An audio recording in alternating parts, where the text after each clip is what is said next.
ಈ ಟೆಕ್ನಿಕ್ ಹೇಳ್ಕೊಟ್ರು. ನನ್ಗೆ ಇದು ವರ್ತ್ ಅಂತ ಅನ್ನಿಸ್ತು. ನಾನು ಇತ್ತೀಚೆಗೆ ತುಂಬಾ ಹೆವಿ ಇದೆ, ಅವರಿಗೆ ಕಲರ್ ಕರೆಕ್ಟರ್ ಮಾಡಬೇಕು, ಅನಿವನ್ ಸ್ಕಿನ್ ಟೋನ್ ಇದೆ, ಪಿಗ್ಮೆಂಟೇಷನ್ ಪ್ರಾಬ್ಲಮ್ ಇದೆ ಅಂದಾಗ ನಾನು ಈ ಟೆಕ್ನಿಕ್ಸ್ ನ ಯೂಸ್ ಮಾಡ್ತಾ ಇದ್ದೀನಿ. ವರ್ಕ್ ಆಗ್ತಾ ಇದೆ.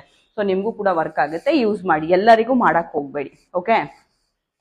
ಯೂಸ್ ಮಾಡಬೇಕು. ಅದನ್ನ ಫಸ್ಟ್ ಪ್ರಾಪರ್ ಆಗಿ ನೀವು ಸೆಟ್ ಮಾಡಿ ಅದಾದ್ಮೇಲೆ ನೀವು ಫೌಂಡೇಶನ್ಗೆ ಹೋಗ್ಬೇಕು. ಯಾಕೆ ಅಂದ್ರೆ ನಾನು ಹೇಳಿದೀನಿ, ಫೌಂಡೇಶನ್ ಅಲ್ಲಿ ಬಂದು ಆಯಿಲ್ ಇದೆ, ಆಯಿಲ್ ಕಂಟೆಂಟ್ ಇದೆ, ಓಕೆನಾ?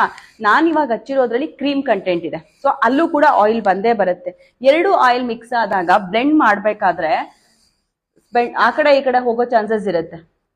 ಬ್ಲೆಂಡ್ ಮಾಡ್ಬೇಕಾದ್ರೆ ಏನಾಗುತ್ತೆ, ಮೂವ್ ಆಗುತ್ತೆ ಪ್ರಾಡಕ್ಟ್ ಮೂವ್ ಆದಾಗ ಸ್ಕಿನ್ ಮೇಲೆ ಇರುವಂತ ಪ್ರಾಬ್ಲಮ್ ಏನಾಯ್ತು ಹೈಡ್ ಆಗಲ್ಲ, ಕ್ಲಿಯರ್ ಆಗಿ ಕಾಣಿಸೋದಕ್ಕೆ ಸ್ಟಾರ್ಟ್ ಆಗುತ್ತೆ. ಇಲ್ಲಾಂದ್ರೆ ಸ್ವಲ್ಪ ಕಾಣಿಸೋದಕ್ಕೆ ಸ್ಟಾರ್ಟ್ ಆಗುತ್ತೆ. ಇವಾಗ ಅದು ಕಾಣಿಸ್ಬಾರ್ದು ಅಂತಂದಾಗ ಏನ್ ಮಾಡ್ಬೇಕು, ಪ್ರಾಡಕ್ಟ್ ನ ಮೂವ್ ಮಾಡಬಾರ್ದು. ನಾವು ಪ್ರಾಡಕ್ಟ್ ನ ಮೂವ್ ಮಾಡಬಾರ್ದು ಅಂದ್ರೆ ಏನ್ ಮಾಡ್ಬೇಕು, ಅಲ್ಲಿರುವಂತ ಆಯಿಲ್ ನ ನಾವು ಫಸ್ಟ್ ರಿಮೂವ್ ಮಾಡ್ಬೇಕು.